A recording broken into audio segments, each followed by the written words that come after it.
there, everyone. I am so, wait, not enough light. Whoa, I do love coming on here talking to you. Welcome. I am so happy to see you. For those of you who sort of wandered in, I'm happy you wandered in.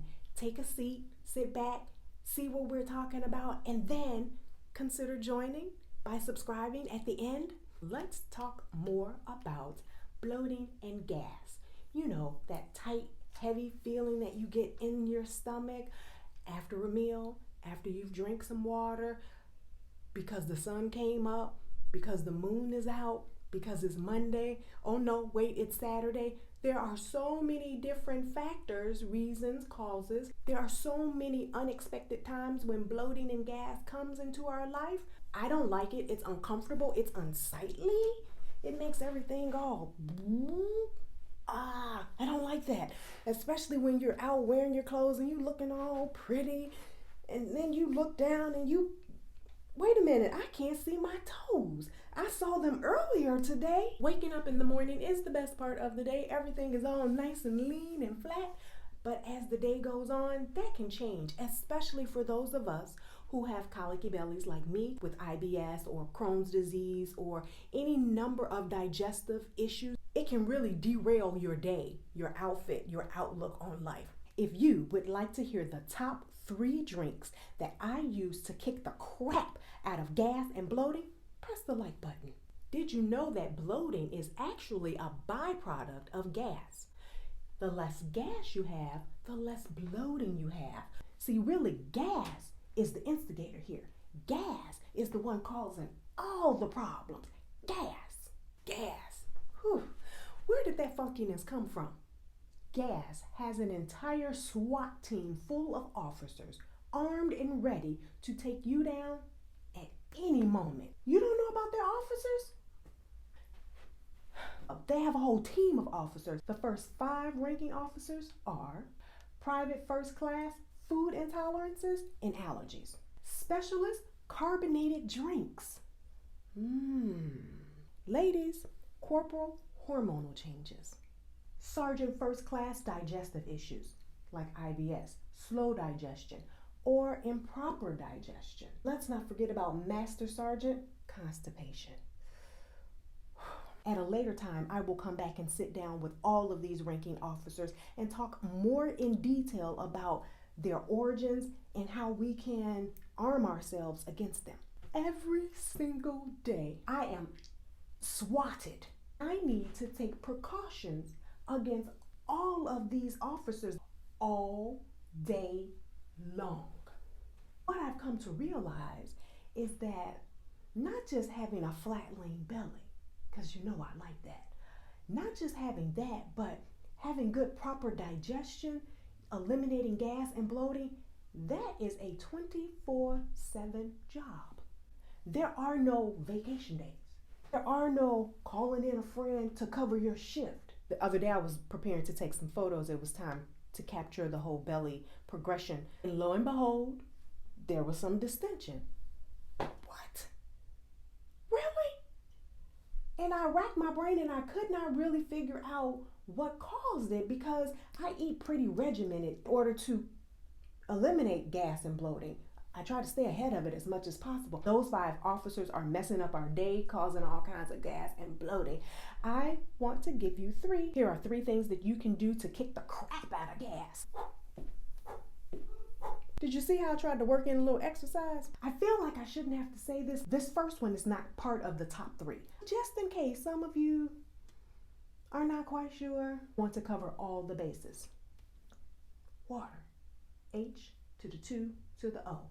You need to be drinking water regularly. Ideally, you want to have at least enough water where you are drinking half of your body weight. If you don't want to deal with all the measurements or whatever, drink 8 to 10 cups of water every day. Moving on from the water was a given. The top 3 things. The first thing that you can drink to help with gas and bloating is ginger tea.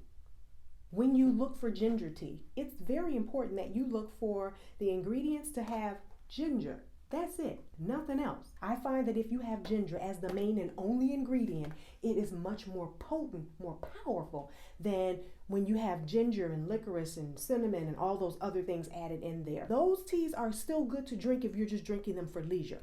If your goal is to attack gas and bloating, then you want tea that's just ginger, nothing else. You can do ginger tea bags and let this steep in the water for 5 to 10 minutes. You want to get it nice and strong.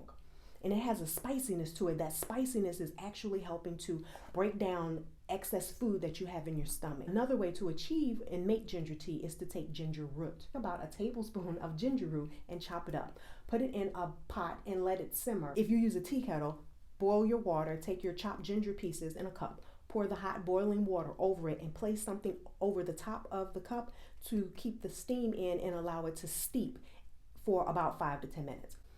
The third way that you can make ginger tea is to use ginger powder. With ginger powder, you want to take about 1/4 teaspoon to 1/4 to 1/2 teaspoon of ginger powder. Mix it with hot water, put something over the top to let it steep a little bit, and then drink that. The second thing that you can use for gas and bloating, you probably have already if you followed the suggestions in this video, where I talked about spices. You have your coriander, your cumin, and your fennel. Those 3 spices used in tea form also helps to combat gas and bloating.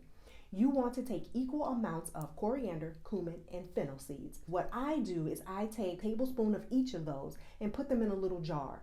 From that jar, I will take 1/2 teaspoon of the seed mixture, steep that in hot boiling water. This is a nice blend for those of you who are just not into all of the preparing of things. Then I take this along with me. This is by that same company from the spice blend that I told you about, VPK. This is their daily detox tea. It's a mixture of cumin, coriander, and fennel. This is a nice something to have. I use this often. The third thing that I use to help with gas and bloating is slippery elm powder. There it is. It's slippery elm powder. Let me see, can you see it? This powder you prepare like any other tea. You take your hot water, you put the water on, and you allow it to steep. It will turn very gelatinous. Here, look at it here. When you drink this tea, the gel from this tea goes in and it creates a coating on your stomach.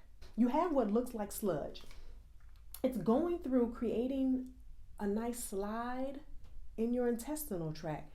As it's sliding everything through, it's pulling things out that it need not be there. With your 8 to 10 cups of water, there's still time in your day to drink 1 or 2 of these a day. You can drink just ginger tea. You could drink just slippery elm tea. You can drink just the coriander, cumin, and fennel tea, or you can do a combination of them depending on how you feel.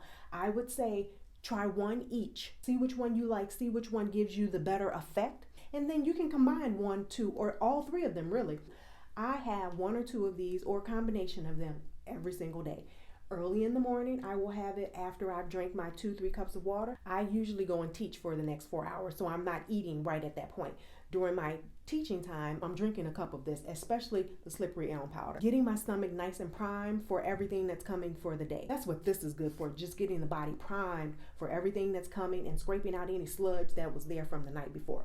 The ginger tea, Digestion detox tea, and the slippery elm powder, I will put those in the description box for you below so that you can go look them up if you want to, purchase them if you want to.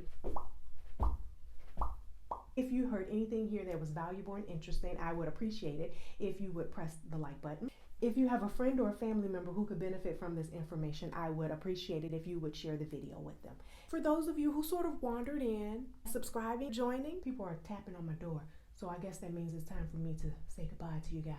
Thank you so very much. I will see you back here again next week.